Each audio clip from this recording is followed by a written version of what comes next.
السلام علیکم ورحمۃ اللہ وبرکاتہ۔ الحمدللہ رب العالمین والصلاة والسلام علی سید الانبیاء والمرسلین، اما بعد۔ اللہ رب العزت کی تعریف و توصیف کے بعد درود و سلام نازل ہوں محمد رسول اللہ صلی اللہ علیہ وسلم پر۔ معزز سامعین و ناظرین، صحیح مسلم کی ایک حدیث ہے جو آپ کے سامنے پیش خدمت ہے، جس کے راوی حضرت ابی مالک الحارث بن عاصم الاشعری رضی اللہ تعالیٰ عنہ ہے۔ حدیث اس طرح سے ہے: عن ابی مالک الحارث بن عاصم الاشعری رضی اللہ تعالیٰ عنہ قال قال رسول اللہ صلی اللہ علیہ وسلم: الطہور شطر الایمان والحمد للہ تملأ المیزان وسبحان اللہ والحمد للہ تملأان او تملأ ما بین السماوات والارض والصلاة نور والصدقة برہان والصبر ضیاء والقرآن حجة لك او عليك كل الناس يغدو فبائع نفسه فمعتقها او موبقها، رواہ مسلم۔ یہ حدیث جو آپ کے سامنے پیش کی گئی ہے بہت ہی عظیم حدیث ہے۔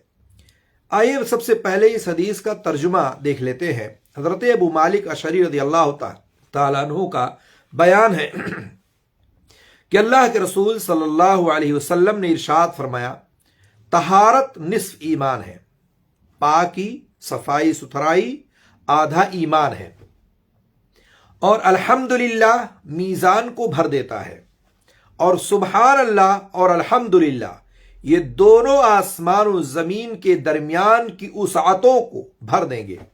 نماز نور ہے، صدقہ دلیل ہے، صبر روشنی ہے، قرآن حجت ہے تیرے حق میں یا تیرے خلاف۔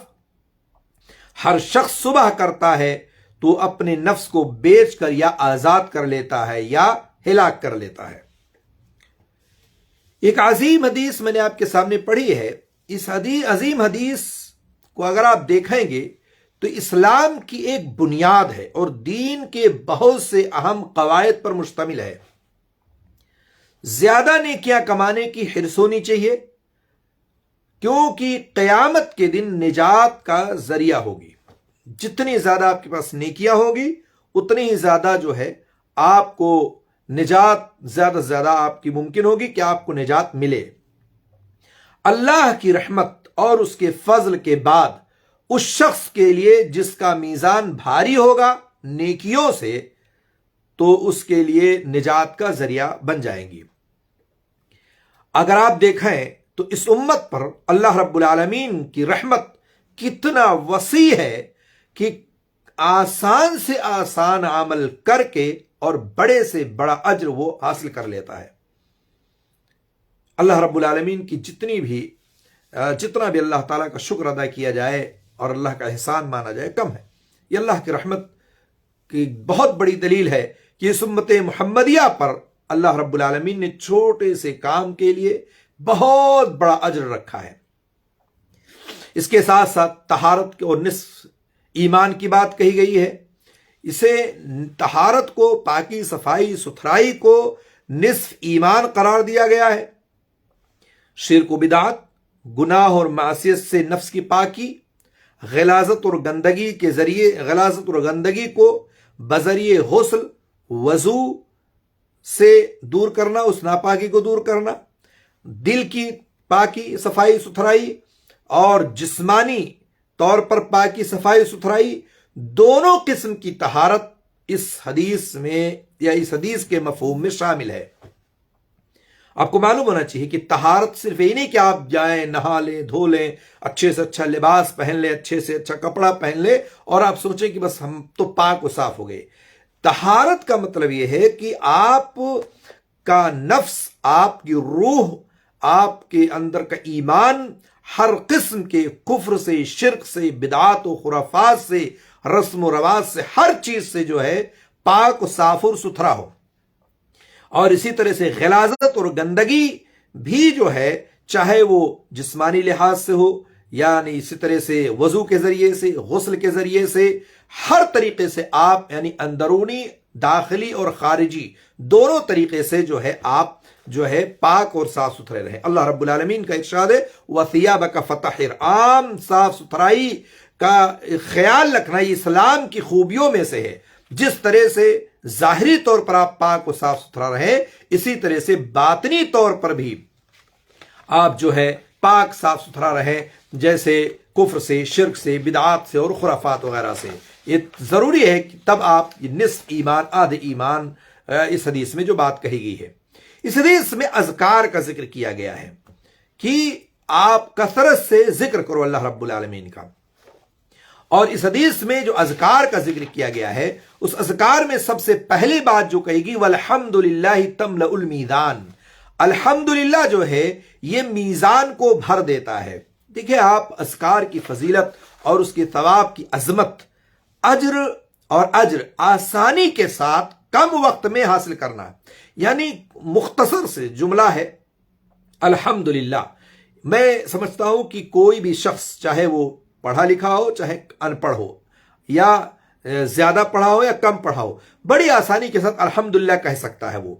اگر کسی آدمی کو قرآن کی کئی ایک آیت و صورتیں یاد کرانے کی کوشش کرتے ہیں ہم، تو اس میں بڑی دقت ہوتی ہے، اس کو نہیں یاد کر سکتا ہے وہ۔ لیکن اگر وہ الحمدللہ اور سبحان اللہ اگر اس کو یاد کرانے شروع کر دے، اور الحمدللہ اور سبحان اللہ اگر کہیں اس کو کہ بھیا یہ پڑھا کرو یا یہ یاد کرو، یہ ذکر کیا کرو، تو بڑی آسانی کے ساتھ وہ کر سکتا ہے اس کو۔ اور اللہ تعالیٰ نے، اللہ کے رسول صلی اللہ علیہ وسلم نے فرمایا کہ الحمدللہ جو یہ میزان کو بھر دیتا ہے۔ اور اس تعلق سے آپ نے کئی حدیثیں سنی ہوگی۔ وہ اللہ کے رسول صلی اللہ علیہ وسلم کی ایک حدیث ہے جو صحیح بخاری کی آخری روایت ہے کہ سبحان اللہ وبحمدہ سبحان اللہ العظیم۔ مختصر جو دو دعائیں ہیں، جو یہ دو کلمے جو ہیں، اللہ کے رسول نے فرمایا تھا کہ یہ اللہ رب العالمین کو بہت محبوب ہے۔ کلمتان خفیفتان الی الرحمن، رحمان کو یہ دو کلمے جو ہیں یہ حبیبتان الی الرحمن، اللہ کو بہت محبوب ہیں، بہت پسندیدہ ہیں، اور اسی طرح سے یہ میزان کو بھر دینے والے ہیں اور ترازو پر بہت زیادہ وزنی ہے۔ تو چھوٹے سے جملے دو تھے، سبحان اللہ وبحمدہ سبحان اللہ العظیم۔ اور یہاں پر اللہ کے رسول صلی اللہ علیہ وسلم فرمایا کہ والحمدللہ تملأ المیزان، الحمدللہ میزان کو بھر دیتا ہے، پر کر دیتا ہے بڑی آسانی کے ساتھ۔ ایک بار میں نے بتایا تھا کہ اگر کسی شخص کو سورہ فاتحہ یاد نہ ہو، قرآن کا کچھ حصہ اگر اس کو یاد نہ ہو، اور اگر وہ نماز پڑھ رہا ہے تو کیا پڑھے گا وہ؟ تو میں نے ایک باقاعدہ ایک درس دیا تھا، اس میں بتایا تھا کہ اگر کسی کو قرآن یاد نہیں، ایک صحابی رسول، ایک آدمی اللہ کے رسول کے پاس آتا ہے اور کہتا ہے کہ اللہ کے رسول مجھے کچھ یاد نہیں ہے، میں کیا پڑھوں اور میں کیسے نماز میں پڑھوں قرآن کو؟ تو اللہ کے رسول صلی اللہ علیہ وسلم نے اسے سکھلایا تھا کہ تم یہ پڑھ لیا کرو، سبحان اللہ والحمدللہ ولا الہ الا اللہ واللہ اکبر ولا حول ولا قوت الا باللہ العلی العظیم۔ اللہ کے رسول صلی اللہ علیہ وسلم نے یہ دعا سکھلا دی کہ جاؤ اور ان اذکار کو پڑھتے رہنا نماز میں۔ تو اس طرح سے اذکار جو ہے یہ ہماری زندگی کا ایک حصہ ہونا چاہیے، ہماری زندگی کا ایک اہم جز ہونی چاہیے۔ کیوں؟ اس لیے کہ ان اذکار کے ذریعے سے ہم اپنے میزان کو پر کرتے ہیں، نامہ اعمال کو بھرتے ہیں۔ اور میں نے بتایا کہ جتنی ہی زیادہ نیکیاں ہوں گی اتنی ہی زیادہ اللہ کی رحمت کے بعد ہمارے لیے نجات کا ذریعہ بنے گی اور ہمارے میزان بھاری ہوں گے۔ اسی لیے ہمیں کثرت سے الحمدللہ بھی کہتے رہنا چاہیے، اور ہر مومن کو یہ خیال رہنا چاہیے، اور مومن کے لیے ضروری ہے کہ اذکار چاہے خاص طور پر ہوں یا عام طور پر ہوں، خصوصی اذکار ہوں یا عمومی اذکار ہوں۔ بعض اذکار خصوصی ہے، بعض اذکار خصوصی اوقات میں پڑھے جاتے ہیں، جیسے صبح کے اذکار، شام کے اذکار، سونے کے اذکار، اٹھنے کے اذکار، یا اسی طرح سے جو ہے نماز کے بعد کے اذکار۔